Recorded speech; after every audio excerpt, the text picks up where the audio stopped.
All right, everybody, circle up. From Wish TV. Here we go. Indy Style is Indy's only live local lifestyle program. Everything they do is great. You're part of it. Talk about things that I want to know about. Where life and style meet. Oh, this is great. Really great energy. Really having a wonderful time. The best. I love it. Everything about him's great. And now, ladies and gentlemen, it's time for the big announcement you've all been waiting for. This is the Indy Style Podcast. All right, let's get right to it. On the All Indiana Podcast Network. From Wish TV's Indy Style, I'm Amber Hankins, and on this episode, alchemy mixologist Brett Butler talks about the farm-to-glass cocktail movement, his own journey of self-discovery, and how he is encouraging young business owners to lead with the right intentions. This is the Indy Style Podcast on the All Indiana Podcast Network. Why choose a Sleep Number smart bed? Can I make my site softer? Can I make my site firmer? Can we sleep cooler? Sleep Number does that. Cools up to 8 times faster and lets you choose your ideal comfort on either side. Your Sleep Number setting. It's the Sleep Number biggest sale of the year. All beds on sale, up to 50% off the limited edition smart bed, plus free premium delivery with any smart bed and adjustable base. Ends Labor Day. All Sleep Number smart beds offer temperature solutions for your best sleep. Check it out at a Sleep Number store or sleepnumber.com today. Audible's romance collection has something to satisfy every side of you. When it comes to what kind of romance you're into, you don't have to choose just one. Fancy a dalliance with a duke, or maybe a steamy billionaire. You could find a book boyfriend in the city and another one tearing it up on the hockey field. And if nothing on this earth satisfies, you can always find love in another realm. Discover modern rom-coms from authors like Lily Chu and Allie Hazelwood, the latest romantasy series from Sarah J. Maas and Rebecca Yarros, plus Regency favorites like Bridgerton and Outlander. And of course, all the really steamy stuff. Your first great love story is free when you sign up for a free 30-day trial at audible.com/Wondery. That's audible.com/Wondery. Yet again, fresh off an Indy Style appearance, we have mixologist Brett Butler with Alchemy joining us this morning. Welcome to you, Brett. Thank you so much. Welcome. You say that so well. Like, wow. We had cocktails, we had mocktails, We did. and a little bit of science, I guess, with everything that you do, right? It is. I think it's a delicate balance of art and science. So I think it is too. Well, I want to hear, this is like behind the scenes Indy Style. So I want to hear your story. Mixologist Brett Butler, how did you get your start? Well, it happened basically because I needed a job, and it was actually, I was doing something else. So I was in the entertainment industry. So actually, a little prior to that, went to college, went to Purdue, got my degree, threw it in the closet, and basically said, I'm going to run away and join the circus. So what that meant was entertainment industry. And I just grew up loving movies and the film industry, and I decided I wanted to be a writer, actor, director. Yeah. Like a triple threat. I just loved the movie industry. And so I started in New York first, and then, you know, as you're pursuing the arts, there's only a few jobs that you can work. And make money and have flexibility. And it's usually a waiter or a bartender, something like that. So for me, it was bartending. I loved people and loved hearing people's stories, and as well as, you know, as it was informing my own. And I paid the rent. And so I was slinging drinks all over New York. And then New York led to Los Angeles and ended up in LA for 10 years, film industry. And the same. So I was bartending to make ends meet. And then I was kind of right place, right time in terms of sort of upping my cocktail game, as they say. And what that translated to was I was hanging around these mixologists that were making these amazing cocktails with really farm fresh ingredients. So they would go to these farmers markets, Santa Monica, and during the week, and they'd get all these just different amazing ingredients straight from the farm, and they throw them in cocktails. And so that just translated into just a healthier, fresher, you know, you can taste all these ingredients. It's not like full of ingredients you can't pronounce or sugary or things like that. And so I was like, and for me, it became more than just cocktails. It was, wow, this is something insanely creative and daring and bold. And so for me, it's always about something else. There's always something deeper that I'm always searching for in any kind of experience or in anything I'm doing. Yeah. So it translated into,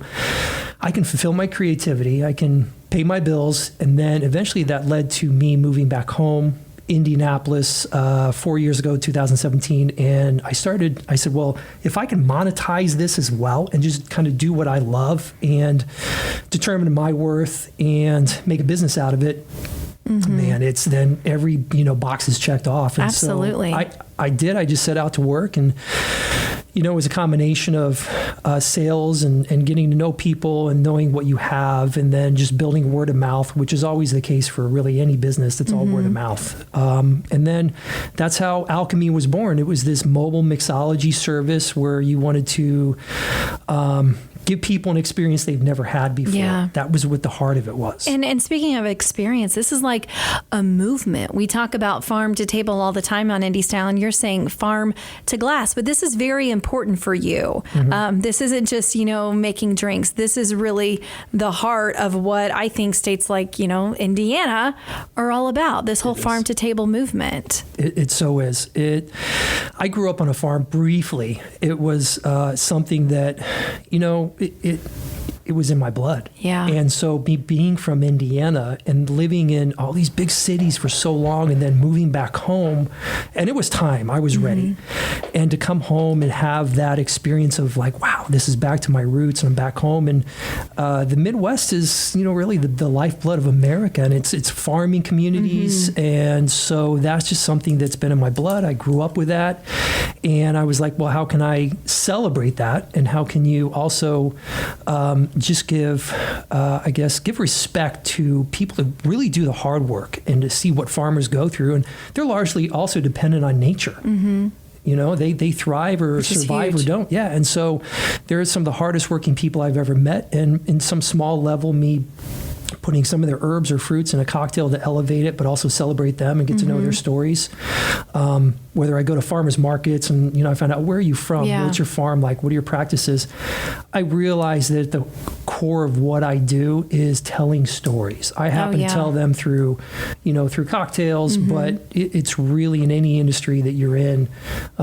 You can attest. It's telling great stories, but also finding out about other people's stories. Yeah, and finding out about other local small business owners too. Again, that's a big part of what we do on Indy Style, support these small business owners, communities, helping communities. But I would imagine you hear a lot of their stories and their triumphs and perhaps their troubles as well, especially during the pandemic. I know that really had an effect on a lot of business owners, a lot of people out there. It did. You really find out what you're made of when you have to survive somehow, some way. But also, that also leads to a great sense of community. And so when you have this community, you tend to share your story with other people, find out what theirs is about, and then, well, how can we help each other? And whether it's the service industry or it's any industry you're in, when the pandemic hit, and it lasted for so long, and it's still evolved, and it was an equalizer in the sense that every single person in every part of the world was affected by this. And so in ways maybe that it tore us apart in certain ways, I think also it can really galvanize you and bring you together. And there's great things that can be learned from, unfortunately, going through a tragedy like this. In terms of being able to find out what you're made of, being able to support other people and learn about other people and break down barriers and celebrate differences, and not because they're differences, celebrate those, whether it's an industry or a relationship or a culture or whatever it is. And so that was something that I really kind of tuned into personally. What can I bring out of this, and how can I go out and be a better person and use that to learn more about our world and what we're capable of. So, and obviously you speak in regards to experience, in regards to time in this industry and business. What would you say to young, perhaps entrepreneurs out there, maybe just wanting to get started, maybe picking your brain of somebody who has been there, done that? Sure. I would, a few things. I would say, some of the first points they teach you in sales is that it's really never, the more value you seek to provide initially to other people, it comes back to you. If you're always looking just to make a sale, that's very surface. If there's something underneath that and you realize, I just want to build relationships with people and I want to give value, and you lead with that, value is always going to get returned to you in some fashion. So if you're leading with the right, intentions, then that's a good start. Get really good at failure. So, and I say the rest will come, right? Yeah. And so anything that can happen will happen, right? When you're on TV or wherever. So get good at failure. I learned, I think early on, that if you're going to fail forward. So what that means is you never lose the lesson. You always learn something. And then I would say get really good at developing that one thing that you love, that you can become passionate about, that can allow you to have lasting success, so that when the work really comes and the failure comes and the challenges come, all of that, the love, the passion, and a clear purpose and why you're doing this, that will sustain you. And that really leads to you living significantly and not just kind of wandering through. There's purpose and there's focus. Live with purpose. And so I think, listen, our country, our nation was founded on small business owners and entrepreneurs. The blacksmith down the street, or, all these different people that started these small business and took huge risks. That's what our country was founded on. It was founded on free enterprise. And so I always believe that that's what makes us great. So I'm not sure what a motorcycle in the background. Well, isn't that interesting? I almost wonder if someone's doing some construction out there, perhaps, right? Yeah. I mean, you never know what's going to happen in the basement here at Wish TV, because that's where we are, is in the basement. So just enjoy the noise effect, friends. There you go. But yeah, I mean, I know there's so much that you're able to learn as a business owner, and it's just something that you're able to share with other people as well. We've got Indy Style guests who come on, and I think they're able to take away so much from you too, not just what you do, but you've got this life experience, but also perspective. I think that can be tricky sometimes for other people. Do you find that you're able to talk to other business owners and things, like when you're discussing your trials and triumphs and relationships, things that they're able to get from you as well, just within stories and experiences? I think so. Absolutely. I've been this is not something this wasn't a great quality of mine a long time ago, and I didn't really develop it. But now that I have a business, I realized you better seek out people from all walks of life and learn from everybody. And there's a lot of things you need to figure out when it comes to running a business, as I'm telling myself. And so I started pursuing a lot of people just for maybe advice, or, let me take you out to lunch and pick your brain on this, or it's also, I love to collaborate. I learned that in the film industry. It's all about collaboration. And so I just love the different opportunities to collaborate with people. And I always probably learn more than I teach anybody. At least I feel that way. And so it's really, it's a reciprocal relationship. And you never know until you ask. Right. People can always say no, or I don't have time, or I'll get back to you. But until you ask, until you give that ask, but you're leading also with value. Hey, I can give you this, whatever it is, but I also am asking for some free advice or whatever. You'd be surprised that people want to help you, and people just want to say yes. And it's been incredible. I mean, there's so many, I've gotten help in so many different areas and ways, and I just could never even fathom, but you don't know until you at least throw yourself out there. And, like I said, you could fail and fail miserably, but so what? I mean, it's not going to, what do you're going to learn something from shot, it. Right? You took that shot. Well, you and I actually were talking pre-podcast about that very thing. Like, at least, I mean, you put everything you have out there. And I think that's with anything in life. See what comes back, just don't be afraid to try, because it's those regrets, wondering what if, that I think stick with you from time to time. So many people do that. They get to the end of their life and they're always looking in the mirror, what if? And I think that was kind of the idea of, listen, if the pandemic taught us so many things, it's definitely taught us that living life more intentionally on a higher plane through the ups and the downs. Just welcome all of it, because that's just your living. It's exciting. It's more exciting that way than just kind of coasting through life. And you're going to be asking some tough questions at the end of it if you kind of do that. And I think it's just, again, as we spoke sort of earlier, also if you just, whether it's starting a business or whether it's you're in a relationship or whatever it is, I found this out the hard way, that it's really at the end of the day not about you. It's about other people. And if you make it about other people, that's called interpersonal communication, which is called connection, which is called it's what life is all about. And so it's interesting you say that. I had a roommate that I lived with out in Los Angeles when I was out there, and going through a certain season of my life and certain difficulties. And she gave me some of the best advice that really stuck with me to this day and things that I've gone through recently. And she says, Amber, it's not about you. It's about them.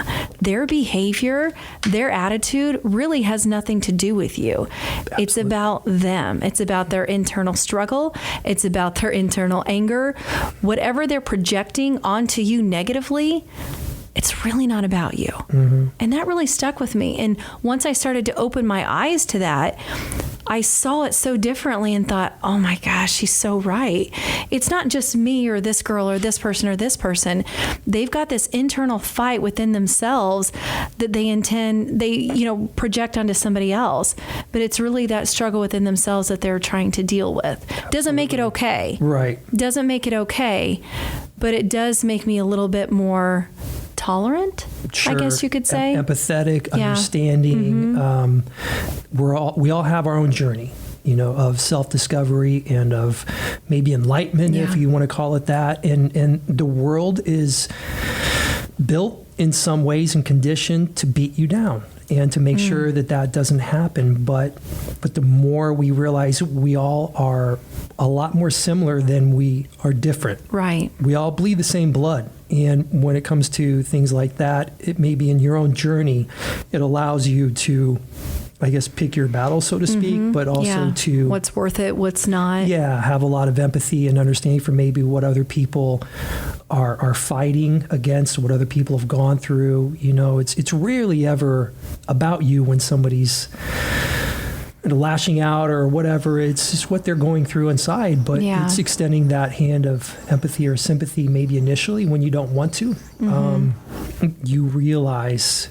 You ever do that? Like you get in an argument with somebody, you don't want to apologize. Well, I'm right. Well, and they're wrong. And you don't want to apologize. But then you decide, well, apologies and forgiveness is for me. It's not for them in a sense, right? And then and then you do it, and then they're like, oh no, but I'm sorry, I messed up. And then, waterworks, and then you hug it out. I think they're just wanting to be a part of our podcast. You guys just come on down. Stop work. We'll set you up with the microphone. We'll get you all set up. We're going to solve all your problems. Therapy session 101, Indy Style Podcast is what this is. But really, there's something about... I talked to a friend about this the other day. I'm like, that internal struggle with, okay, you tell yourself, I forgive them, or I'm letting this go, but I'm not doing it for them. Right. I'm doing it for me, because I think we as human beings, we carry that weight on our shoulders. And if we don't somehow find a way to let that go, and especially if you understand it's not your fault.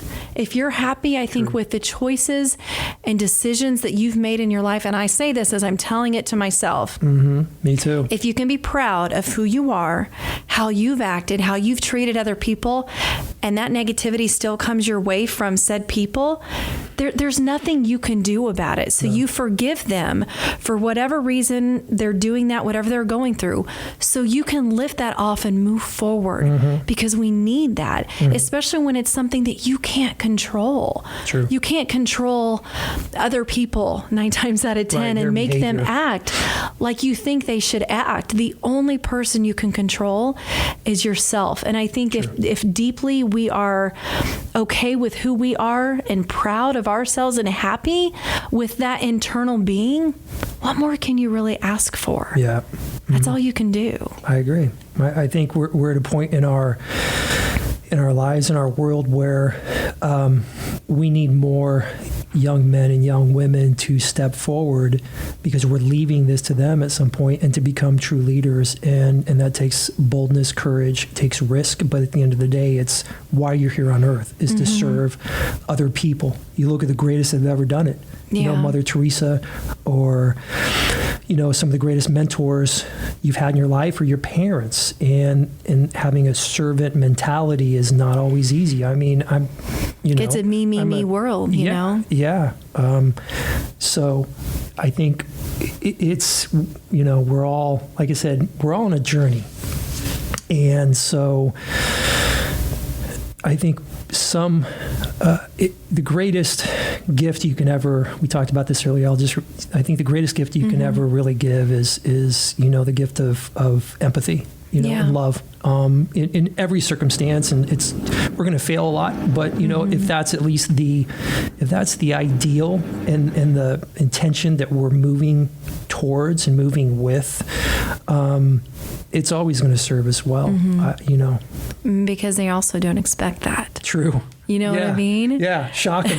If you want to kill them with kindness, shock somebody, you know, do the things they don't expect, you know, and just be you. And hopefully it's that good, kind person. And, you know, at the end of the day, hopefully they have nothing on you. Yeah. You just keep being yourself and staying true to who you are. True. And to your point, and I want to bring this back to what I'm doing in terms of just this business, this mobile cocktail business. So I do a lot of events, and I realized that the same reason why I was in the entertainment industry, the same reason why I'm a writer. I love people and love hearing about their stories. And so I have an opportunity, gratefully, that when I'm doing a lot of events is to get to know people and get to know clients and get to know their stories. And you know, if people are given a chance, and they love to share, you know, they'll love to share their story and their people life. People like to talk, guys. Amber. They like to talk, I'm telling you. Just start asking questions. That's great. Kind of an inside joke, yeah. No, it's true, but everybody's got an incredible story. Everybody has. They do. It's filled with ups and downs and battle scars and hard-fought victories. And when you just engage people and want to learn about that, I mean, I had mentors when I was in Los Angeles that I was around that were just hardcore about that and wanting to, you know, I think going back to entrepreneurship, you know, having find a great mentor. I had somebody when I was in Los Angeles, his name is Patrick Bet David. Patrick Bet David is from Iran, moved out here, escaped a war between Iran and Iraq back when he was very, very young, moved to California. And now he leads one of the largest insurance companies in the nation, probably the world. And he has a channel on YouTube called Valuetainment. It's actually a movement called Valuetainment, and it's probably the #1 rated entrepreneurial-based show on YouTube. And why am I saying all this? Because I was around a mentor in this industry, in the insurance industry, and even though I didn't stay in it, I can tell you everything I learned from personal development to sales to everything was due to him and the people around him, and it changed my life. It completely. First of all, I'd never read more books than when I was, you know, in that industry, and when I was around mentors like Pat or Michael or George or these other guys that I knew. And it was just absolutely transforming. And so what it does is when you're around mentors, when you see their life, and it's not like you want their life in terms of, oh, I'm envious or I'm jealous. It's not that. It's like you want their life in terms of how they approach it and how they treat people. It's an appreciation, a respect, an admiration. This is how they are with their family. This is how they are in business. This is how they are giving back to the community. This is how they are with their health. You know, and you see every single area we're all work in progress, okay? Yeah. I saw that. You know, you do what you can do, and all you can do is all you can do. But when you're around people like that, it's incredibly